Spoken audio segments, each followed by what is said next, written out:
मंडल के लोग यहाँ पर मौजूद हैं जो नरवाल से लेकर कुंजवानी तक जो यहाँ पर काम करते हैं, इनकी दुकानें हैं, बिजनेस है।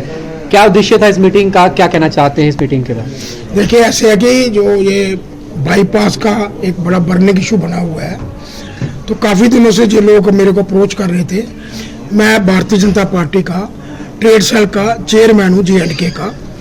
तो इन लोगों ने एक प्लानिंग की होगी आज, जहाँ पे सभी लोग इकट्ठे हुए थे, तो इन्होंने मेरे को टाइम दिया था 2:30 बजे का कि आप हमारी मीटिंग में आए। तो भारतीय जनता पार्टी एक ऐसी पार्टी है कि किसी को भी प्रॉब्लम नहीं पहुंचाना चाहती है, ना तकलीफ देना चाहती है। इनकी जो प्रॉब्लम है हमने पहले भी हाई लेवल पे पहुंचाई थी।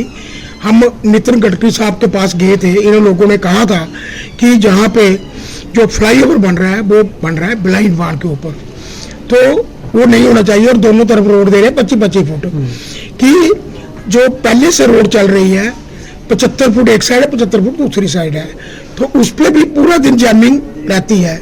लोग बड़े खुशी से निकल नहीं पाते हैं। 3-4 बड़े हॉस्पिटल हैं, 5, वहाँ पर भी लोगों की आवाजाही रहती है। 3-4 बड़े स्कूल हैं, उस पर भी बहुत आवाजाही रहती है। और उसके बाद कम से कम भी 10 लाख पॉपुलेशन जो है वो इस हाईवे के दोनों बोथ साइड रहते हैं। जैसे चाटा है, चौवादी है, बीरपुर है, सैनिक कॉलोनी है, ग्रेटर क्लास है, कुंजवानी है, मार्बल मार्केट है, शनि रामा है, दिल्ली है, फिर नरवाल बाला है, ट्रांसपोर्ट नगर है, सब्जी मंडी है, फ्रूट मंडी है, फिर ऊपर वाली साइड चले हैं बठिंडी है, बठिंडी से लेके आगे फिर कुंजवानी तक ऊपर वाला एरिया पूरा भरा हुआ है, सुजमा है। तो 10 लाख पॉपुलेशन जहाँ रहती हो तो कम से कम भी मेरा मानना है कि 2-2.5 लाख गाड़ी जो है वो इस रोड पे इंटरनल मूव करती है। आप गांधीनगर की रोड देखो, कोई भी रोड जो है वो 60-70 फुट से कम नहीं है, और 60-70 फुट की रोड पे भी जैमिंग रहती है। तो हमने गडकरी साहब से टाइम लिया था, हम मिले थे उनसे। हमारे कुछ साथी जो आज मीटिंग में थे इनमें से ही थे। उन्होंने चेयरमैन साहब को उसी समय आदेश दिया भाई जो बाईपास का काम है इसको रोक दो, और जो बाईपास का जो फ्लाईओवर बन रहा है वो पिलरों पे बनेगा। तो जिस दिन से हम होके आए हैं वहाँ पे वो भी इन लोगों का जो ट्रेडर हैं, बाईपास के शोरूम वाले हैं, बड़े बड़े हॉस्पिटल वाले हैं, कॉलेज वाले हैं, तो इन्होंने सभी ने अप्रोच करी थी। तो हमने अपने भारतीय जनता पार्टी के ऑफिस में ये लोग आए थे, तो हमने तरुण चुगसी साहब से कहा कि ऐसे ऐसे हमारे ये भारतीय जनता पार्टी के ही वर्कर है सारे जितने भी हैं, और भारतीय जनता पार्टी का एक ही काम है कि किसी को परेशानी नहीं होनी चाहिए, पैसे की कमी कोई नहीं है देश के अंदर। तो तरुण चुग साहब ने हमें गडकरी साहब से टाइम लेके दिया, हम उनसे मिले। उन्होंने उसी समय चेयरमैन साहब को कहा कि बाईपास का जो काम है इसको रोक दो, ये फ्लाईओवर जो है ये पिलरों के ऊपर बनेगा। तो उसके बावजूद भी हमें समझ में नहीं आ रहा कि जो NH-44 वाले हैं ये क्या गडकरी साहब को नहीं मानते हैं। भारतीय जनता पार्टी की जो लीडरशिप है टॉप लेवल की, जो देश के मालिक है, उनको भी नहीं मानते हैं। तो उस दिन से इन्होंने काम जो था वो डे एंड नाइट शुरू कर दिया।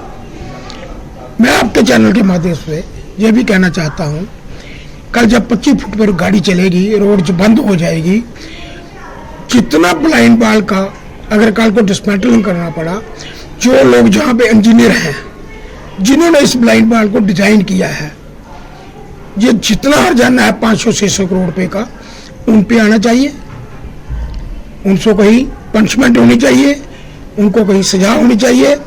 एक चीज मैं और आपको बता दूं कि पूरे देश के अंदर जितना फ्लाईओवर बने हैं, एक्सप्रेस हाईवे, वो सब हर शहर से बाहर निकाले गए हैं। अमृतसर से बाहर निकाला गया हुआ है, आप जहाँ से दिल्ली चले जाइए, हर शहर से हाईवे को बाहर निकाला गया है। तो हाईवे जो था हमारा, मगर था 40 साल पहले, आज सिटी है। सिटी के अंदर से कोई भी एक्सप्रेस वे जो है वो अंदर से एंटर नहीं करता। और दूसरी अहम बात यह है कि जिस पे 5% गाड़ी चलनी है वो हाईवे 110 फुट का, जहाँ पर 2.5 लाख गाड़ी चलनी है, स्ट्रेट होनी है अंदर सिटी के अपने घर के अंदर, उस पर 25-25 फुट रोड। अगर आप कोई दुकान वाले के पास कोई सामान परचेज करने आता है, वो गाड़ी कहाँ खड़े करेगा, कौन सी पार्किंग बनाई हुई है यहाँ पे इन्होंने, वो गाड़ी खड़ी करके आएगा, सीमेंट वाली दुकान पे जाएगा, प्लाई वाली दुकान पे जाएगा, या किसी शोरूम में गाड़ी लेने जाएगा, कहाँ पार्किंग बनाई हुई है इन्हें, कहीं पार्किंग नहीं है। ये लोगों के पास एक सुविधा थी कि पहले ही 150-100 फुट दोनों साइड रोड थी, सबवे था, नेशनल हाईवे चल रहा था, गाड़ी पार्क होती थी, लोग परचेज करते थे। अगर ब्लाइंड बाल पे फ्लाईओवर बनता है, कचुवानी से लेके नरवाल तक का जो मखोटा है शहर का, ये टोटली खत्म हो जाएगा। क्या लगता है मुलाकात फिर से नितिन गडकरी से आप करने जा रहे हैं? हम अभी फिर कोशिश करेंगे। हमारी लीडर कल 17-18 को हमारी कन्वर्सेशन है दिल्ली में, उसमें मैंने भी जाना था, किसी वजह से मैं नहीं जा सका। हमारी लीडरशिप, हाई लीडरशिप जो है वो गई हुई है, वो नितिन गडकरी साहब से फिर टाइम लेंगे, टाइम लेके फिर उनसे बात करेंगे कि NH-44 जो है, क्या वो आपकी बात नहीं मानते हैं, आपसे ऊपर है? कम से कम जो लोग जहाँ बैठे हैं डिजाइन कर रहे हैं, उनको ये पहले देखना चाहिए। सामने बैठे हुए उनकी नाक के सामने से गाड़ी निकल रही है, वो भी इसी रोड से निकलते हैं। जब वो अपने ऑफिस पहुंचते हैं, मेरे ख्याल उनको भी 1-1 घंटा लगता होगा जामिंग में। तो ये तब भी उनके मन में विचार नहीं आ रहा, जहाँ से रिपोर्ट बनाए, बेचे, देखें कि जहाँ का क्या हालत है। 150 फुट रोड पे इतनी जैमिंग होती है, तो 50 फुट पे कितनी होगी। तो उसके बाद अहम बात जो है, जहाँ पे मस्जिद है, अगर सामने सारा एरिया जो है मस्जिद में आता है, नमाज पढ़ने आता है, 5 टाइम की नमाज पढ़ते हैं, वो पहले 2 किलोमीटर का चक्कर लगवा के फिर नमाज में पहुंचेंगे।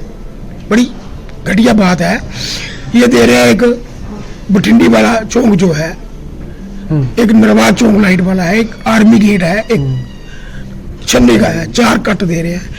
तो अगर वहां पे 25 फुट रोड पे जामिंग इतनी होगी, अगर ये गाड़ी लेके भी जाते हैं तो तब भी टाइम पे नमाज पे नहीं पहुंच सकते हैं।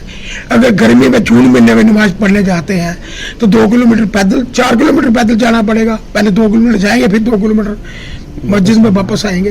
तो एक ह्यूमन बीइंग, इंसानियत के तौर पे मजहब हर एक का एक जैसा है। मेरा मंदिर हो, गुरुद्वारा हो, चर्च हो, चाहे मस्जिद हो, भगवान का नाम लेने जाना है, ईश्वर को याद करना है, तो उस पर भी सजा दी जाएगी। इस तरह से नहीं होना चाहिए।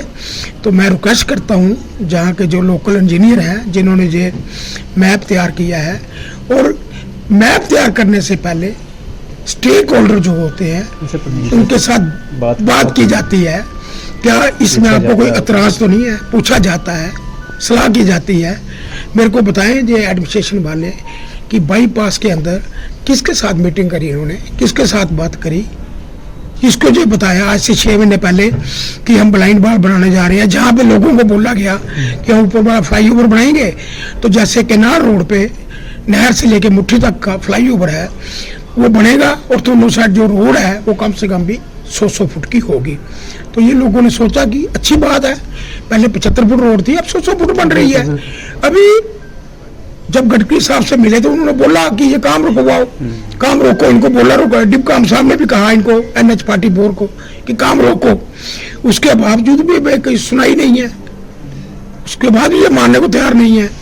तो एक मेरी रिक्वेस्ट है NH-44 से भी, उनके चेयरमैन साहब से, गडकरी साहब से, हमारी हाई लेवल के लिए लीडरशिप है, कविंदर गुप्ता जी, मनिहाल जी, अरविंदर राणा जी, देविंदर राणा जी, अशोक कौल जी, जितनी भी लीडरशिप, जितने भी हमारे जुगल MP साहब, ये सभी मिलके इस मसले को हल करवाएं। और ये जहाँ पे जितने एक हानस अच्छा काम करके रोजी रोटी कमाने वाले, सुबह काम करके शाम को पेट भरने वाले लोग जो हैं, उनके पेट को काटा ना जाए, उनको मदद करके उनकी रोजी रोटी जो है फॉर एवर के लगी रहे। मेरी इतनी सी रिक्वेस्ट है। धन्यवाद, बहुत बहुत शुक्रिया।